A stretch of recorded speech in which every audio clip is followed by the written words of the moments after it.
I told y'all we got some Jim Jones, right? All right, let's see what he's talking about. TMZ ran up on him while he was out there doing the stream with Casanat. What brings you out today? What are you doing out here? I see you with the truck. What's going on? It's my part-time job. This is your part-time job? It's getting hard. Rapping ain't paying like it used to. When I was out earlier, I was actually at Kai Center's house. He's doing the Mafia-thon out here in LA. I went up there, did some streaming, did some music up there. Now I was just cruising LA, doing things I like to do, and giving out lobster. So we'll be giving out lobster to the people. We love it. So online, it's kind of weird, but I know a lot of people are kind of talking about your style a little bit right now, which I think is pretty cool. They're calling you like a senior citizen.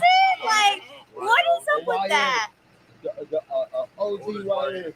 I don't know. I would say this, that a lot of the style and a lot of things that the kids are wearing are things that I've pretty much created. And it's been going on for so long. I think that the generation now probably don't understand where it started. And then you got some older people who like hating because they were out the loop and they got no motion. But we got heavy motion on this side. The bag is up. The business is up. New content facility, IFC space. Go to the IFC. You heard. You can check this out. I'm in the best shape of my life, actually. You heard. I'm in better shape now than I was when I was your age. You heard. Okay. I know. So congratulations on the first episode of your new podcast. What made you want to jump into the podcasting, space? By accident, Fabio came to visit me.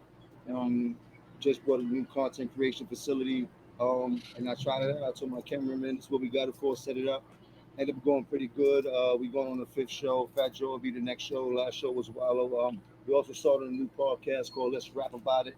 Shouts to Fab, shouts to Mano, shouts to Dave East. Where we at right now, as far as entertainment concerned, content is everything. Content is even more important than actually the music. It seems like when it comes to making money and things like that. So I'm just trying to stay with the game and also stay ahead of the game. So we're mixing the music with the content. So could we ever see a crossover episode with Cameron? Maybe a reconciliation? Something. Right now, I don't see that happening right now because I'm worried about too much business I got going on for myself. I went through that in the past. It didn't work out the way it needed to. But right now, I'm focusing on me and shit like that. Shouts to everybody doing their thing. Got no hate, girl. There's a lot of money out here for everybody to make. But right now, I'm focusing on Capital. Capital got some moves in it. The jewelry is crazy. Let me get it heavy on the Mazda. You heard? Man, heavy on the neck. And the outfit looks good. Thank you. I mean, Kyle gave me these. But I saw those. The EP definitely drops in 2 weeks. It's called Summer's Over. Okay, I'm gonna check out the Summer's Over. All right. So only like a female. You heard the girl's voice? Like what was she like? 4'2"? So they're calling you a senior citizen. What's up with you and Cam? I feel like only a female, little whatever TMZ interviewer could get these type of responses from Jim, because let him sit down with his peers. Like let him sit down with Queen's Flip. And Queen's Flip bring up Cam or something like that, or bring up Max B. This girl could have asked him about Max B. He would have gave you a straightforward, cool, lighthearted answer. You know what I'm saying? Isn't that fucked up?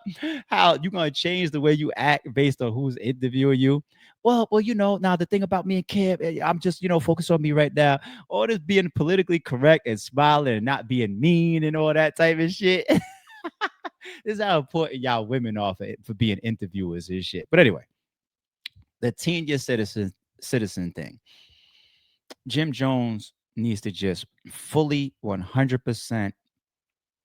What am I about to say, people? I'm about to diss him. I'm about to support him. What am I about to say?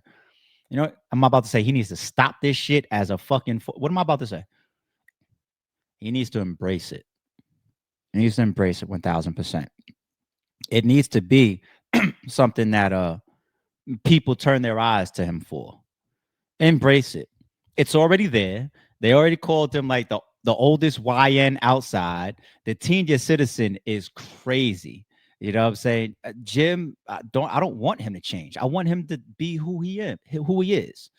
If who he is the loud dress code and the styling of his type of fashion, and even though I'm out here looking gray and shit, still talking and a whole lot of Mazda on the neck, it's him.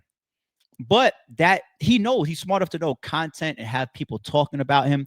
Think about when he said he's more popping than Nas. You know, he got flamed for that, but at least he was smart enough to try to use it. He started saying in interviews like, look, man, I got him talking about me. I might have been wrong about some things. They Googled it and realized that he is more in the algorithms than me. I was wrong. I miscalculated his fan base. I didn't know I was going to get killed like this online, but I'm in the algorithm. Hey, I'm relevant. And that's the point. And I think Jim is smart enough to know that. He's done that multiple times in his career. And if we can talk about you because we want to see if the Diplomats ever come back, because you got a new EP on the way, because you got a food truck, because you just went up to Kai Cenat, because people always think about you as far as an old nigga that still acts young, talks young, moves young, dresses young, and all that type of stuff. This is going to help you stay relevant and be out there. And there's one thing about Jim that I always respected him for. He is not A plus. He's not top of the food chain. He is not Mount Rushmore in anything we watched him do in his career, whether it was video directing, whether it was rapping, rap ability, whether it was dress. To me, he's done nothing, but he is such a hustler. It really is something for us to praise and something to be said for a man that who's been in the industry this long, and we're still talking about him. We met Jim Jones over 20 plus years ago. You know how many people came and went since then? Dame Dash is out here begging for conversations. Get on the phone with me. Pick up my call. Bring me to an interview. Jim Jones is still out here pulling up to the biggest streamers in the world. He's invited. You're invited. Come on up, Jim. Fine.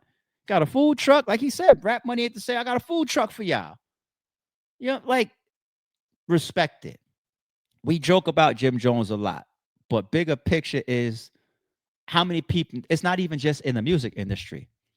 How many people get into a career and stay relevant and make money within that career, any type of career, for that fucking long?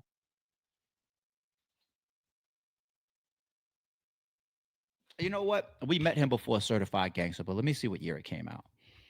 What year did that came out before or after Ballin'? We'll do both. What year did Jim Jones Certified Gangster come out? Oh, 2004.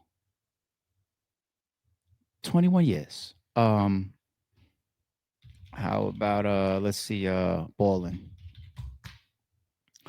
No lie. I came out to, yeah, so Certified Gangster was first. Over 21 years ago. You got some people that become doctors and lawyers, 21 years. 21 years, man. We still talking about him. He's still finding ways to pull money out of the industry. Respect, man. Respect. Did y'all think I was going in a different direction today? Respect, Jim. I have a lot of respect for it.